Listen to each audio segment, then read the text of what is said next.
Okay, so Eden Zero Chapter 129 is out, and this week's chapter just takes you on a complete emotional roller coaster. I mean, Hero's job in this chapter was to make us cry, and I'm not afraid to admit it. I almost cried multiple times throughout the entire chapter. First in the beginning with that little girl, who we'll get to in a second, and then at the end when we get the reveal of Klein and Jin's big moment in the chapter. That literally almost broke me.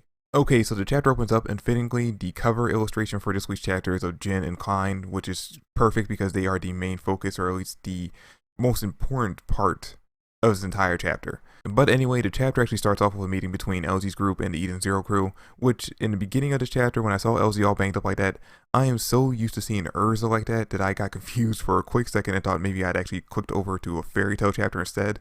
Because this is really the first time we've ever seen LZ all banged up like that, and we're used to seeing Urza this bandaged up. But anyway, the meeting is actually kind of short. It's basically just there to confirm that everyone got off the planet safe, that everyone's healed up after their fights, and to confirm two things. One, that more than likely Justice is going to be hunting down Shiki and the Eden Zero crew along with LZ, and two, that LZ is going to be continuing her journey to track down exactly what Ziggy is doing. And then once the meeting's over, we get this interesting moment with Laguna where he's like, so you guys are friends with LZ. That explains why you went after Drac and Joe. And then Wise confirms him, no, when we went after him for our own reasons, she had nothing to do with that. We didn't even know the two of them were connected before that. And then he walks away and says to himself that he has a secret plan that he's trying to enact, and until he actually gets to succeed in that plan, he's going to pretend like he has no actual goals on the ship besides finding a peaceful place to live. And I'll be honest, after this scene, Laguna is giving me some straight up Kabuto vibes. Like seriously, are we going to end up finding out that Laguna is some kind of secret spy working for the government, or maybe he has some kind of connection to Drac and Joe still? Or are we going to end up finding out that basically whatever his secret plan is, it involves Drac and probably bringing him back? And maybe that's the reason why he decided to join up with the Eden Zero crew for now. When Witch actually contacted him, maybe he actually had some kind of plan that he was already working on when he was basically out there pretending to be an actor. And then once Witch showed up and basically gave him the offer, he decided to take this opportunity because he felt that it would be the best way to accomplish whatever his goal is. This whole scene with him made me more interested in him as a character, but I gotta be honest, if we end up finding out that he actually is a government spy or still working with Drac and Joe and is gonna be fucking over the Eden Zero crew, not gonna be digging him anymore. Then we get this kind of funny scene with Couch Po and Moskoi just having like an eating contest. Reminded me a lot of Choji and his daughter Chocho and Boruto, basically seeing the two of them kind of like eat together and kind of interact in a funny way. It was just a comedy scene, it wasn't really there for anything besides to make us laugh really quick over these two characters. It's kind of weird though, because she also mentions in this little portion of the chapter that, hey Moskoi, weren't you part of the group that kidnapped me? But anyway, we quickly move past that scene and get to the actually very first heartbreaking scene of the entire chapter. And that is of of Witch and the little girl talking. Basically, the little girl, we end up finding out that her only family member, because her parents apparently were already dead prior to the events that happened with the androids and robots going crazy. We end up finding out that her only family member was that little robot friend that she had, who I believe she called Mimi in this chapter. And now that that's gone, she has no one left. And like I said, this was a very heartbreaking scene because you had this moment where I keep saying sister, when Witch sits down and actually kind of like basically relates to the little girl saying, hey, listen, I understand how you feel. We actually lost someone very close to us as well, talking about Valkyrie. And she says that, hey, you can be sad in this moment, but eventually you do have to get past the sadness to stop crying, because if you keep crying forever and ever over the person you lost, they'll be looking down at you from heaven and basically be saddened as well. So if you want them to actually be happy in heaven and the afterlife, you got to move on and find your own happiness beyond them.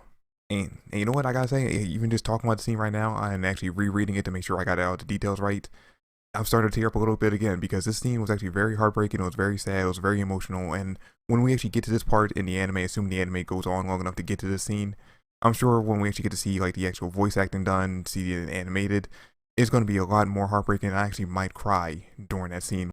But anyway, we end up finding out that the little girl's name is Aruna, and since she was named in this chapter, and we end up finding out that she has no other family left on for Planet Faressa, I can pretty much guarantee that she's definitely going to be joining up with the crew going forward. So pretty much everything I've been saying for the last like 5 chapters since she's been introduced has been accurate. The reason why Hero's been keeping her around, the reason why she stuck with Rebecca after Rebecca saved her instead of just going off somewhere to hide, is because he was planning on bringing her along with the crew. And then we cut over to Shiki introducing Homura, Rebecca, and Hermit to Master Zenilith, who is still knocked out currently, but he eventually ends up waking up after they all kind of, say, hey Shiki, he can't be Master Zenilith. 1, he's a robot. 2, Master Zenilith died over 1,000 years ago. Even for a robot, that's impossible to live this long and still be active. And then, of course, that's when he finally wakes back up, and we end up finding out that the reason why he actually fell unconscious is because Since there was a possibility of him being affected by the virus as well, he decided to upload his consciousness to somewhere else, some kind of like storage device. He doesn't really specify where, but that's the reason why he ended up falling unconscious in the middle of the planet blowing up, which means that he got very lucky that Shiki was there to pick his body up and actually decided to take him with him to the ship, because if he had actually just left him there, he would have been destroyed and had nobody to return to. But now that the virus has been dealt with and they're in a safe place, he decided to re-download himself to his body, and he does confirm to Herman that yes, he is actually the same Master Zenila that taught Ziggy, and then he turns to Shiki and says that he has a request for him, which we don't end up finding out in this chapter, but considering how serious he looks in that panel, I would assume it has something to do with saving Ziggy or stopping him from doing what he's trying to do, which I think confirms the fact that Master Zenilith is going to be sticking around to train Shiki, which kind of gives me the same vibes of when Natsu and Fairy Tail went off on his journey to find Gildarts in order to train with him, which is actually a good thing, and hopefully he not only trains Shiki but the rest of them as well, because if they're going to be going up against not only Ziggy's crew, but also Shura and whatever crew he has backing him up, they are going to definitely need major power-ups in order to fight against them toe-to-toe. And then we cut over to Wise and Jin, and we had this moment where the two of them kind of reconcile a little bit, where Wise kind of apologizes for the way he's treated them, after now knowing the history that they went through with Dr. Mueller, and he also does confirm to Jin that Dr. Mueller's dead, so they don't have to worry about that anymore. But Jin does pick up on the fact that since Dr. Mueller was there, and that's the reason why Klein was actually acting the way she was, why she had her mental breakdown, because she could somehow sense him being near him. But yeah, he does Wise actually kind of reconciles with Jin and says that he's going to be better towards them and not treat them as hostile as he was before, which is completely different to the way he was acting to Laguna in the beginning of the chapter, despite the fact that Laguna was actually the one that actually saved him and Herman when they were fighting off against Dr. Mueller. So I'm wondering why he's so hostile towards Laguna still, but is acting more docile and more friendly to Jin and Klein. And then Sister comes out of Klein's medical room. Jin immediately rushes in there. He sees that Klein is now able to emote and basically show emotions, and he just completely breaks down in tears. Really, me talking about the scene does not do it justice. Hiro definitely wanted us to basically cry and evoke our emotions in this scene, so just go read the chapter for yourself, because no matter what I say about it, it's not going to hit as hard as just reading the chapter for yourself. But yeah, that's pretty much where the chapter ends, on that happy note. Although before it ends, we do end up finding out that not only did Sister delete the memories of what Dr. Mueller did to them, but she also deleted the memories of Klein working for Draken Joe, because we end up finding out that he was actually the one who rescued them from poverty or something like that, so they were kind of indebted to him, which now explains why Klein and Jin were actually working with working with Draken Joe, because of the fact that he was the one who rescued them, so they kind of felt indebted to him, or were indebted to him, and you know how Draken Joe was about debts. But yeah, I'm going to end the video here, because even just thinking about that scene where we actually get to see Klein smiling for the first time and Jin tearing up over it is starting to make me tear up a little bit again, and I'd rather not cry on camera. So I'm going to end the video here. Let me know in the comment section down below what you guys thought about the chapter. Did you think it was a heartfelt one as well, or you know, one that actually was definitely there to make you cry?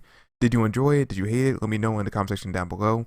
But that is it for the video. Thanks for watching. I hope you enjoyed. If you did, drop me a like, subscribe to the channel. I would greatly appreciate it. Comment down below your thoughts and theories, and I'll catch you guys in the next video. Peace.